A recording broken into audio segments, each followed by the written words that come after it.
क्या एक पैलेस्टीनियन बताएगा हमें भारतीयों को कि असली भारतीय कैसे होते हैं? चीज नहीं है। और जिस दिन आप में ये इच्छा आ गई कि बताऊं तो सही कि मैं कुछ पढ़ रहा हूं बिना किसी के पूछे, उस दिन समझ लेना कि आपको बुक पढ़ना नहीं आ रहा। आपको बुक्स आर लाइक मेडिसिन्स। जिस तरह मेरे में जो दवा काम करी वो सब में नहीं काम करनी चाहिए, उसी तरह जो बुक मुझे अच्छी लग रही है वो सबको अच्छी नहीं लगनी चाहिए और सबके लिए वो नहीं होती। नमस्कार, हमने जो पिछली वीडियो में बात किया था, जिसका टॉपिक मैंने ऐसे रैंडमली दे दिया कि how to read a book and how to read and what to read, क्या पढ़ना चाहिए और कैसे पढ़ना चाहिए। ये उसका दूसरा एपिसोड है। मुझे लगा है कि पहले एपिसोड में पूरी अच्छे से बात नहीं हुई, तो थोड़ी सी और डिटेल में बात कर लेते इसके ऊपर। हालांकि अगर आप भावार्थ को समझो तो एक तरह से बात पूरी हो भी गई है, लेकिन जब कोई टॉपिक नया होता है, जब कोई आइडिया नया होता है, तो उसको एक ही बार कहने से जो हमने बाकी चीज़ें बहुत सालों तक बहुत बार सुनी है, वो एक दिन का कहा हुआ आइडिया उस सबको फीका करके तो खुद को एस्टेब्लिश करे, तो मुझे लगता है कि एक बार कह देना किसी नए आइडिया को जस्टिफिकेशन नहीं करता उस टॉपिक के साथ। तो इसलिए थोड़ा सा और बात कर लेंगे, कुछ नए एग्जाम्पल्स, कुछ नए तरीके उसी बात को कहने के बनाएंगे, फिर देखते हैं हम कि हम इसको कितना समझ पाए।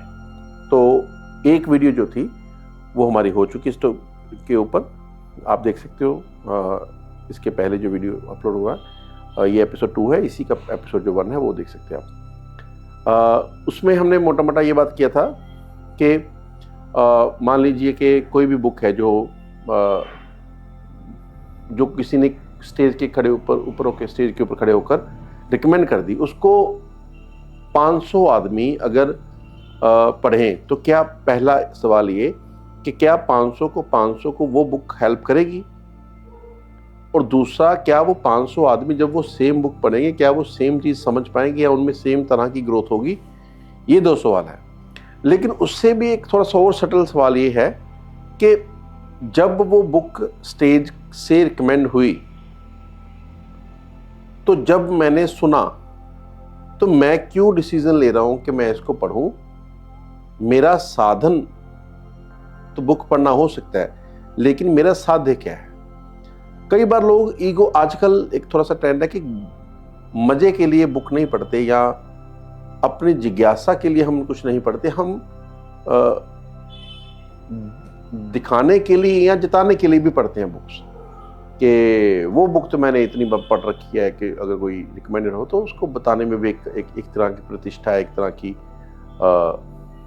प्राउड है एक तरह का। तो उस तरह से हम नई बात, मैं सिंपल सा एक एग्जाम्पल देता हूँ, इसको समझ के देखिए। मान लीजिए मैं अभी आपको ये बताऊं कि जो महाभारत है वो इतने खंड में है, पर्व हैं उसके, तो मान लीजिए उसके इतने पर्व हैं, तो इस पर्व में भीष्म पर्व है, भीष्म पर्व में ये है, या मतलब पूरा उसका क्रोनोलॉजी बता दिया मैंने। फिर मैंने आपको ये बता दिया कि अच्छा, महाभारत में जो चरम टच होता है ज्ञान का, वो उस समय होता है जब युद्ध शुरू होने वाला था, जब गीता रखेगी महाभारत के अंदर। रखेगी मतलब जब जिस तरह से वो स्टोरी में, जिस तरह से वो उस कहानी में जिस तरह से गीता को रखा गया, जहां पे रखा गया, वो उस समय तक बहुत महाभारत का भी चरम था, और उस चरम में एक बिल्कुल मोती पैदा हुआ, तो दैट इज गीता। मैं सब कुछ इमेजिन करने को कह रहा हूं कि मान लीजिए मैं ये कर रहा हूं, फिर मैं आपको बता रहा हूं कि पहले अध्याय में ये श्लोक है, तो वहां से शुरू हुआ गीता। और इस तरह के बहुत लोग मिल जाएंगे आपको जो आपको बता सकते हैं कि पहले अध्याय में क्या, 18 अध्याय है टोटल, पहले में क्या लिखा है, भगवान ने ये कहा, अर्जुन ने ये पूछा, मतलब पहले तो 2-3 चैप्टर तो अर्जुन के ही सवाल है, कृष्ण जी के जो डायलॉग है वो नहीं है वहाँ पे। फिर मैं बताऊँ, अच्छा वो पहला ही डायलॉग उनका ये है और मैंने इस तरह से आपको 18 के 18 अध्याय का एक दृश्य दे दिया, या फिर ऐसे कह लीजिए कि एक क्रक्स दे दिया, एक समराइज कर दिया, और जो कि ये सबूत है कि मुझे पूरा का पूरा महाभारत कंठस्थ कह लो या याद कह लो, वो है गीता। तो अब ये सवाल है कि अगर मैं आपको 18 अध्याय में का बता सकूं कि पहले अध्याय में ये है, दूसरे में ये है, तीसरे में ये है, ऐसे करते करते अगर मैं आपको बता सकूं, तो क्या मुझे गीता का ज्ञान हो चुका है? और 18 अध्याय बोलने वाला कोई भी हो सकता है, वो कोई आपका कोई फिलॉसफी का टीचर हो सकता है, कोई गुरु हो सकता है, कोई कथावाचक हो सकता है, क्या वो गीता के भावार्थ को समझ गया? क्या यही गीता है, या गीता यही कर सकती है कि मान लीजिए मैं अगले 3 महीने में आपको पूरे गीता के ऊपर विस्तार से समझा दूं, तो जो मैं हूं क्या बस गीता यही कर सकती है? ये एक प्रॉब्लम है। प्रॉब्लम इसलिए है कि मैंने पूरी गीता को इंफॉर्मेशन जैसे ले लिया, लेकिन उसका भाव नहीं समझा, उसका मर्म, और ये भाव भी समझा अगर, क्योंकि कई बार हम किसी स्टोरी को बताकर उसका शब्दार्थ और भावार्थ भी बता देते हैं, लेकिन मुझे उसका ज्ञान तो हुआ, लेकिन मुझे उसका बोध नहीं हुआ। ये बड़ी बड़ी बात है। तो इस तरह से आपके अलग अलग माइंडसेट्स होते हैं। मैं एक ही आदमी हूँ, मान लीजिए कल तारीख है, इमेजिनेशन बस करने के लिए कि कल 1 तारीख है, मान लीजिए 1 तारीख को मैं सुबह उठा, तो मैंने पहले अखबार पढ़ा आधा घंटा, फिर मैंने कोई धार्मिक ग्रंथ, कोई भी फिलॉसफी कह लो या कोई धार्मिक ग्रंथ पकड़ा, 1 घंटा मैंने वो पढ़ा। फिर मैं कोई एक फिक्शन कुछ देर से पढ़ रहा था, 2-3 घंटे मैंने वो पढ़ दिया। 12-1 बज गए, कुछ काम किया, थोड़ा दोस्त से मिला, कुछ किया, कैसे भी। शाम को थोड़ा सा चाय पीते पीते एक अलग तरह की बुक थी कोई, वो पढ़ लिया, और रात को सोने से पहले कुछ अलग पढ़ लिया। तो सवाल ये है कि जिस मूड से, जिस उद्देश्य से, जिस इंटेंशन से मैंने सुबह अखबार पढ़ा, क्या दूसरे नंबर पे धार्मिक ग्रंथ भी उसी इंटेंशन से पढ़ा था मैंने? कई बार पढ़ा होता है, कई बार नहीं पढ़ा होता। इंटेंशन, इमोशन नहीं। इमोशन अलग होंगे। धार्मिक ग्रंथ पढ़ने के पहले मुझे लगता है कि लोग इतना इमोशन कर लेते हैं कि उसमें सारा जोर इमोशन में लग जाता है, वो उसको मर्म पहचानने में गलती खा जाती है कि पूरा आसन बिछाएंगे, फिर सफ़ेद रंग, सफ़ेद चद्दर, गले में कुछ और पहनना होगा, मतलब पूरा देखने में मजा आ जाए कि ऐसे लगे कि आज या तो ये आदमी एनलाइटमेंट ले लेगा, नहीं तो जीवन व्यर्थ है मेरा, इस तरह का। लेकिन मुझे लगता है कि इतना तामझाम इमोशन में किया गया, लेकिन अभी उसको बोध नहीं हुआ, और उसकी गारंटी नहीं कि उसको बोध होगा। फिर वही आदमी, मैं ही 2 घंटे बाद कोई और बुक पढ़ता है, तो फिर मुझको लगता है कि यार दुनिया में पावर वही है जिसके पास मनी है, क्योंकि मैंने इस तरह की बुक पढ़ ली, मैं उसी डायरेक्शन में सोचने लग गया। और शाम को मैंने कोई और बुक पढ़ ली, अब मेरे को लगा ये भी सत्य है। फिर मैंने कोई साइकोलॉजी की बुक उठा ली, मुझे लगा कि यार ये भी, फिर मैंने कोई जो आजकल पॉजिटिव साइकोलॉजी के ऊपर कुछ लिखा, मैं उस तरह का पढ़ा, मुझे लगा वाकई यार आदमी को तो बड़ा ऑप्टिमिस्टिक रहना चाहिए, और कुछ भी।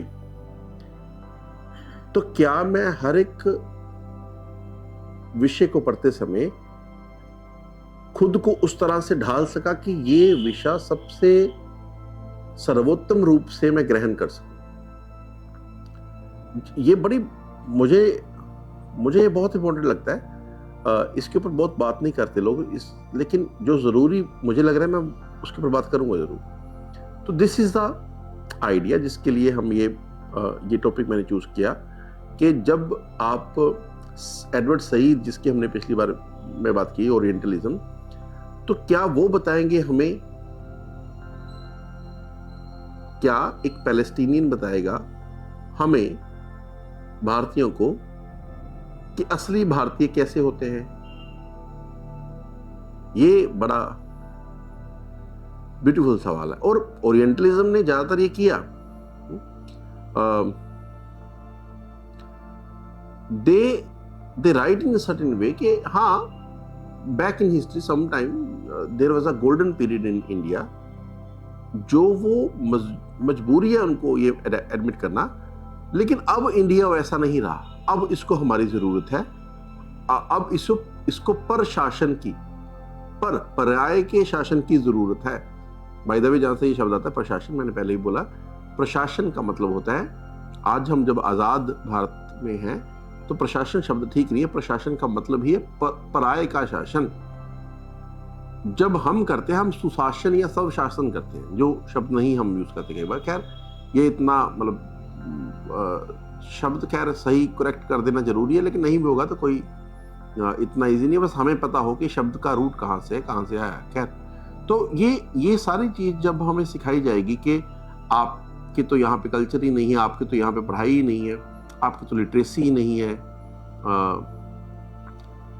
और ये सब लोग वो है जो दिखावा ये करे कि हम ओरिएंटलिस्ट हैं, यानी हम भारत की आवाज, हम भारत के बारे में अच्छा लिखना चाहते हैं, लेकिन हम उसको सुधारना भी चाहते हैं। जैसे विवेकानंद ने भी बोला था कि definitely in new world, in this new world, India definitely needs a reform, but we don't need reform from any Western culture.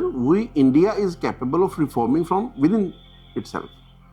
वो खुद को खुद के ग्रंथों से ही रिफॉर्म कर सकता है। आजकल क्या है कि अगर आप 7th, 6th, 7th, 8th जो CE है, मतलब जो हाँ वही 6th, 7th के आसपास जो टाइम है एडी का, तो उस समय जो शंकराचार्य आए और उनके द्वारा ही शब्द आए नए नए, जैसे द्वैत, मोनोथिस्टिक, पॉलीथिस्टिक, जो उसको हमने अंग्रेजी भाषा में कर दिया। लेकिन उनका Advaita is not what we refer in west और इन यूरोप एज ड्यूअलिज्म।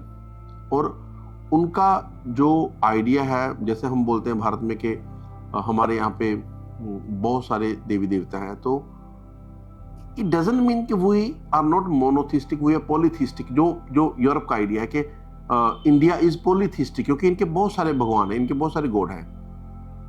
हमारी थॉट प्रोसेस में ये शब्द नहीं है, हम इस तरह से नहीं सोचते थे, लेकिन उनके पास ये डिवीजन थी, तो उन्होंने शब्द हमारे ऊपर लगा दिया। अब हम भी बट गए और अब हम ये प्रूव करने को लगे कि नहीं, वी आर मोनोथिस्टिक, हम एक गॉड को ही मानने वाले हैं जो कि ब्रह्म है।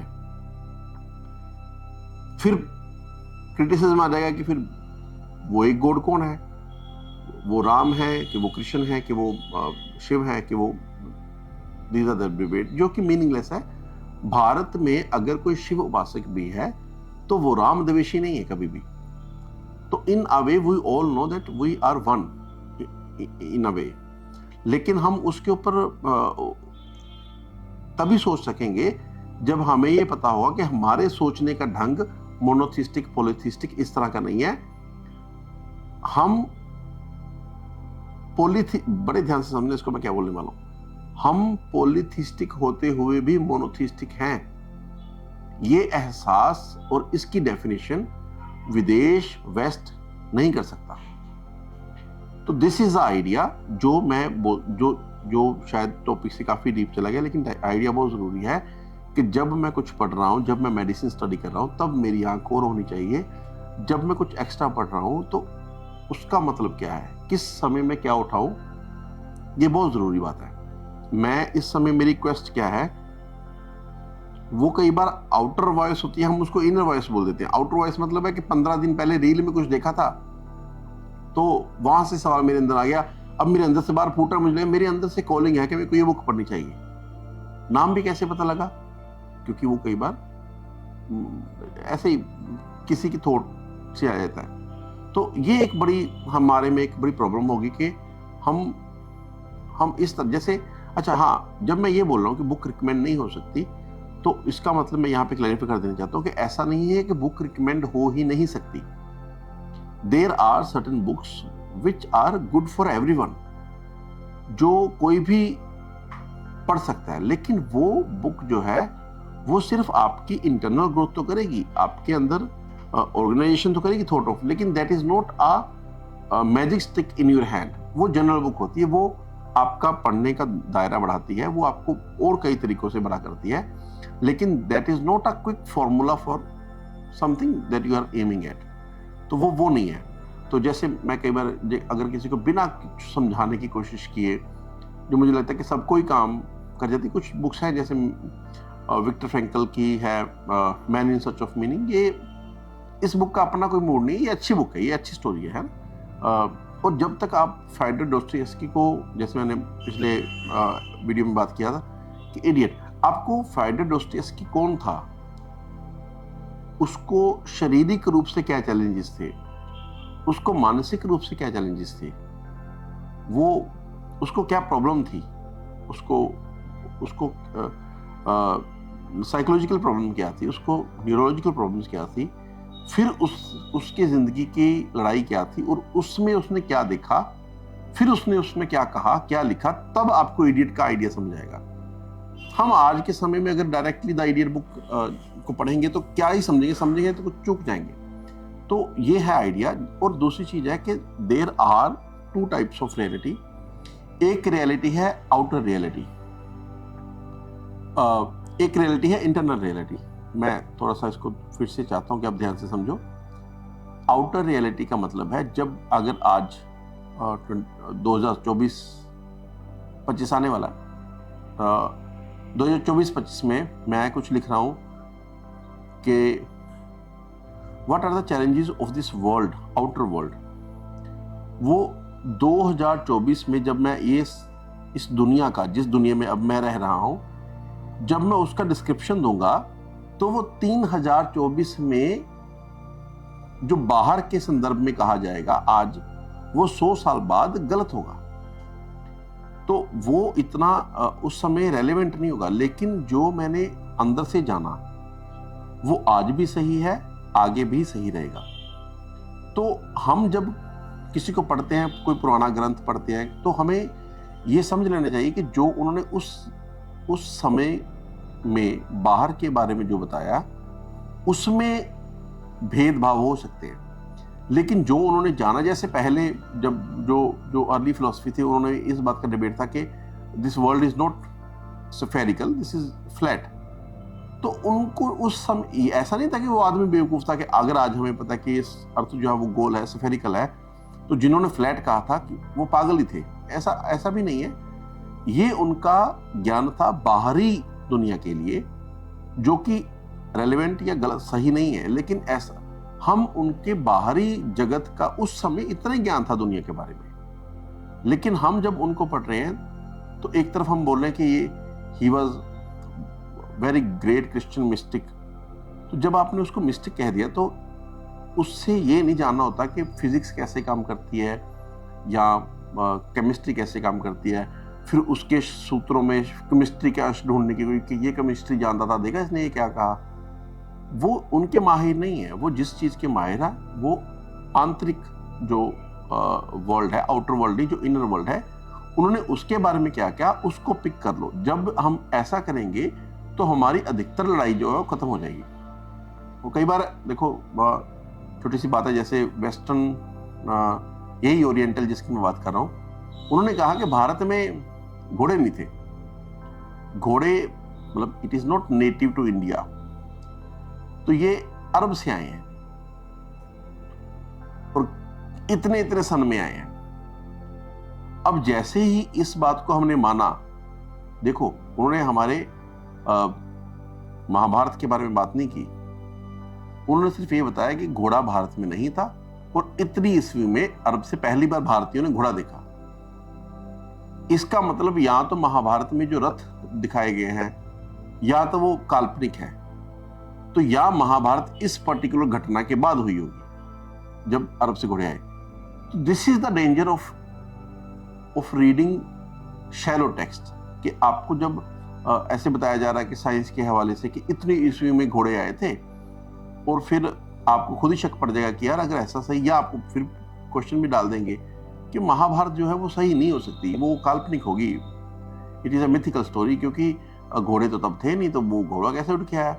मतलब ये कितना स्ट्रेंज है कि वो कहे हमें कि बिना बाप के एक वर्जिन लेडी बेटा पैदा कर सकती है, वो हम मान लेते हैं, इसमें हमें कोई सुपरस्टिशन नहीं लग रहा। और जब हम बोलते हैं कि हमने राम सेतु बनाया या सोने की लंका थी, हालांकि पता नहीं क्या मतलब होगा उसका भी, लेकिन इसमें तो ये तो काल्पनिक होंगे जी, ये तो साइंस से बड़ी दूर है, ये तो साइंटिफिक बात नहीं है।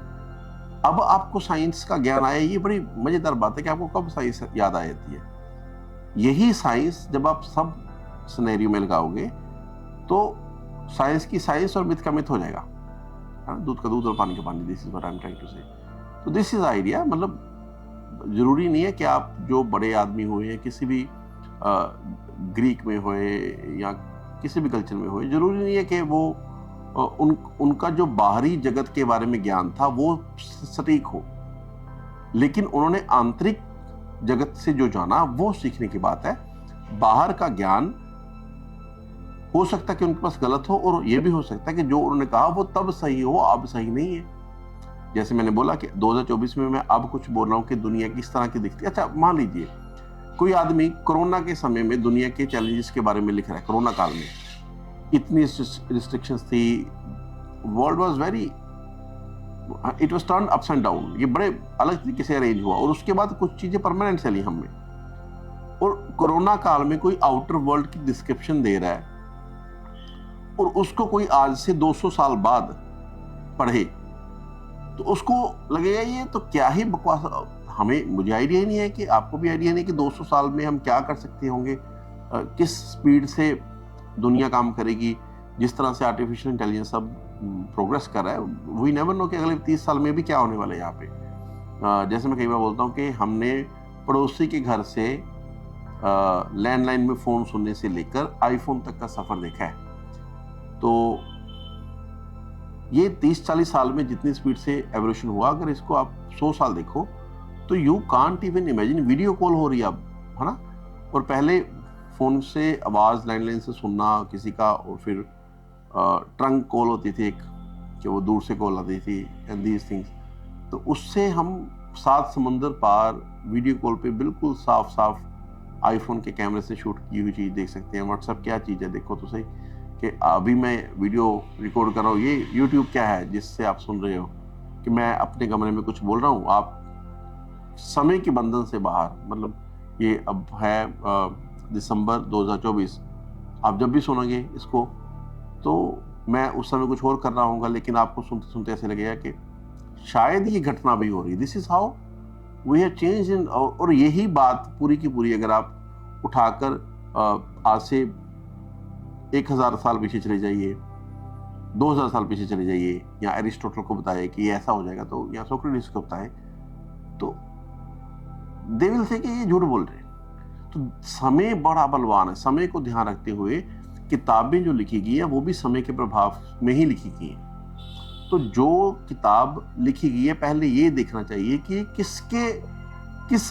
किस आइडिया के प्रति रिस्पॉन्सिव है।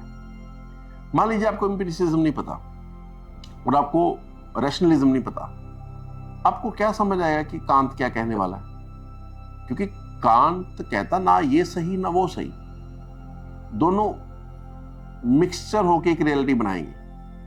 तो जिसने या ना ये पढ़ा ना वो पढ़ा, अकेले कांत का है ना प्योर क्रिटिक जो बुक है उसकी वो उठा के पढ़ने लगे, तो क्या ही समझ आएगा जब तक आपको अच्छे से ही नहीं पता कि एम्पिरिसिस्ट क्या कहने वाले हैं। और कांत किस समय में हुआ, इमैनुअल कांत, अगर आपको नहीं पता पूरा नाम तो उसकी बात कर रहा हूँ, वो किस समय में हुआ, तो फिर वो उसने क्या देखा, उसकी निजी जिंदगी कैसी थी, वो उसका लाइफ कैसे था, वो पर्सनल लाइफ कैसे थी, ये सब का रिफ्लेक्शन है किताबों में। जब तक आप आदमी को नहीं समझते, जब तक आप उस समय को नहीं समझते, जब तक आप उस देश को नहीं समझते, उस कल्चर को नहीं समझते, उस समय हालात कैसे थे वो नहीं समझते, उस समय लोगों के लिए क्या चीज़ नॉर्मल थी। 10 शादी करना किसी ज़माने में नॉर्मल हुआ करता था। अब उस कहानी को आज पकड़ के हम कुछ उसके ऊपर टिप्पणी करेंगे तो गलत हो जाएगी। तो ये चीज़ों को समझने के बाद जो आप क्रिएट करोगे, दैट इज़ द रियलिटी। अब आप डेमोक्रेसी के समय में एरिस्टोटल की पॉलिटिक्स बुक पढ़ोगे तो आपको ये तो समझ अच्छा, अगर आप पढ़ रहे हो कि उसको पढ़ के आज मेरे में पावर आएगी तो नहीं आएगी, लेकिन अगर आपकी आंख इसके ऊपर है कि how this idea of democracy originated. तो अगर यही ढूंढना चाह रहे हो तो उसमें कुछ अंश मिलेंगे आपको। लेकिन अगर आप सोच रहे हो कि पता नहीं कि मैं आज पॉलिटिक्स समझ जाऊंगा अरिस्टोटल की पॉलिटिक्स पढ़कर, तो ये नहीं होगा। तो this is the whole idea, this is the whole scenario of how to read a book and what to read and why you are choosing to read book. Book reading is not something to be bragged about. ये बोल के बताने वाली चीज नहीं है।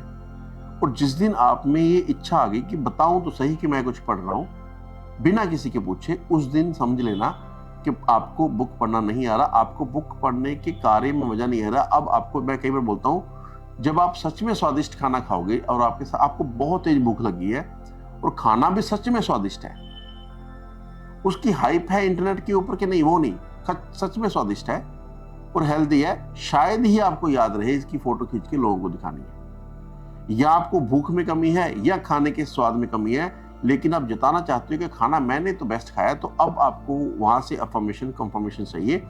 This is how what we do with the books also. जब आप कि घर में नहीं पढ़ना लेकिन बाहर घर से निकले तो किताब हाथ में लेके घूम रहे हो, तो है ना, ये नुमाइश की चीज नहीं, ये ज्ञान देवी का इंसल्ट है। This is my idea, books are like medicine. This is the core idea of these 2 episodes. Books are like medicine. जिस तरह मेरे में जो दवा काम करी वो सब में नहीं काम करनी चाहिए, उसी तरह जो बुक मुझे अच्छी लग रही है वो सबको अच्छी नहीं लगनी चाहिए और सबके लिए वो नहीं होती। Books are very personalized thing. This is the core idea. इसके बारे में कुछ अगर लगेगा मुझे कुछ और बात करनी तो हम आगे करेंगे। मुझे लगता है कि समझ बनाने के लिए जो शुरुआती सोच, जो शुरुआती ईंधन चाहिए, ईंधन इन 2 एपिसोड से मिल जाएगा। गाड़ी आपको खुद चलानी पड़ेगी। Thank you.